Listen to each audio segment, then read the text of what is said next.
Hey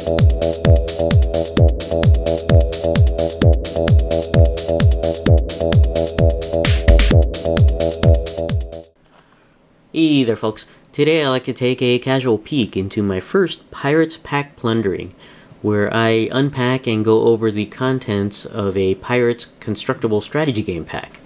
If you're unfamiliar with the Pirates CSG or the Pocket Model game, take a peek at a video I dedicated to the Pirates Constructible Stratgey Game. For this plundering, we're going to take a peek at the Pirates at Ocean's Edge, which was the 9th release from the Pirates CSG and was released in 2007. This particular set focused on the return of the Cursed faction, as well as the return of sea monster types, and introduced two new ships, the Catamaran and the Windcatcher, which were only available through the Mega Packs, which were basically 2 packs in one, and included either a sea monster type or one of the 2 new ship types. Now, the Pirates at Ocean's Edge, I think, was considered one of the most overproduced sets in the entire series. Well after the sun had set on the Pirates CSG, you could still find Pirates at Ocean's Edge being sold at stores. It was really overproduced. It had a lot of packs, as well as mega packs, as well as tins that contain mega packs and booster packs. I think was just overproduced. Taking a look here at the front, you can see some nice artwork here of a Titan taking on a pirate ship there. And over here we have a description of Ocean's Edge. And down below here we have a rarity key. White for a treasure card or generic card, red for common, gray for uncommon, yellow for rare, and black for super rare. And now we'll go ahead and unpack this set. And we'll go ahead and pull on here.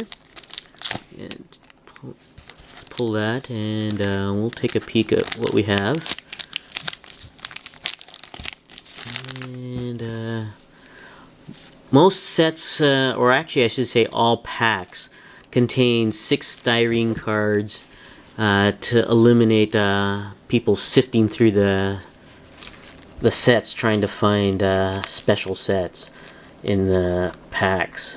Here's the instruction sheet for Ocean's Edge, and it includes some new rule types, I guess, probably for the new ship types on there, and the checklist there, and the die right there, which is kind of cool. And go over the cards in this particular set. We have here a common card, a ship type, number 10, the Death Wind, and it looks like it's part of the Cursed faction. 11 points to add, and it's pretty decent with 3 masts on there, a capacity of 4, not very fast, just a movement speed of 1 short length. And it has 3 long-range cannons of firing type 3, 3, and 4. And the special rule for the Death Wind here is that it's a junk. Once per turn, this ship may randomly take 1 treasure from any ship she touches. So that's pretty interesting. And for the flavor text for this ship, we have here: some members of the Jade Rebellion sold their souls to evil powers rather than capitulate to the Imperialists, and continue their fight forever marked by their decision. And you can see this particular ship is part of 2 cards, 1 of 2 there.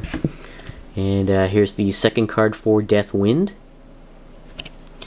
And oh, it looks like we have a sea monster type. Let's see. Let's go ahead and find the front of this particular card here. We have here El Toro, which is part of 3 cards. He belongs to the Spanish faction there and costs 15 points to add to your fleet. and basically 4 masts strong. Well, I'm not mass for a sea monster, but basically 4 hit points there. Has a capacity of 2, and has a movement range of 1 long edge on there, and has up to 4 long range attacks, all rated at class 3. And for this particular sea monster, it's a Titan and produces fear, and it's numbered 61 uncommon on there, so that's kind of cool. For the flavor text, we have a link to El Pescador.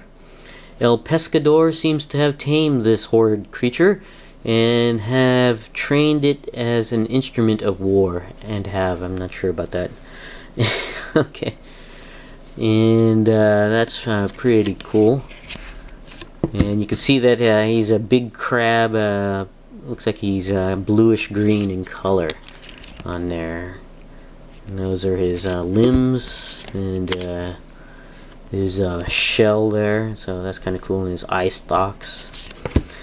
And we have here the Pirates Constructible Strategy Game online. I played more online than I did in person on here, and I don't think the site is available anymore, but you could actually play the game and buy virtual packs online and play games with other folks on there. It's just basically an advertisement there.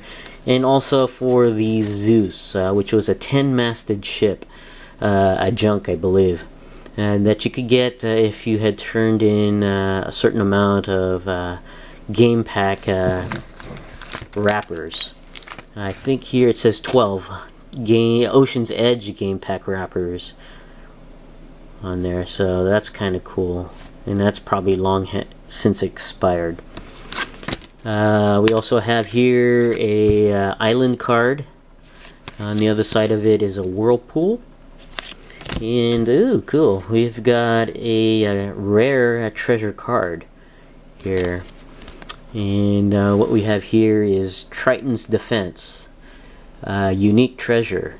Load this treasure face down. You may reveal it when this ship is attacked by a sea dragon, sea monster, or titan. The attacker's player must eliminate a segment from the attacker and move it 1 short edge away from that ship, or this ship. Remove Triton's Defense from the game. So that's kind of cool to have a unique treasure there. And here are the coin values for this card. And we'll be back with some of these cards, or all of these cards put together. Alrighty, we're back, and we have both Deathwind and El Toro put together. And we'll take a look at Deathwind first. And as you can see here, a Deathwind is a junk. Junks were first introduced as part of the Pirates of the South China Seas set. And they make a return here in the Ocean's Edge set. And it's pretty interesting. You can see some of the guns on the side of the junk here. And it's a 3-masted ship of the Cursed faction. Pretty cool on there. And I like the lines on the sails there. It's pretty neat.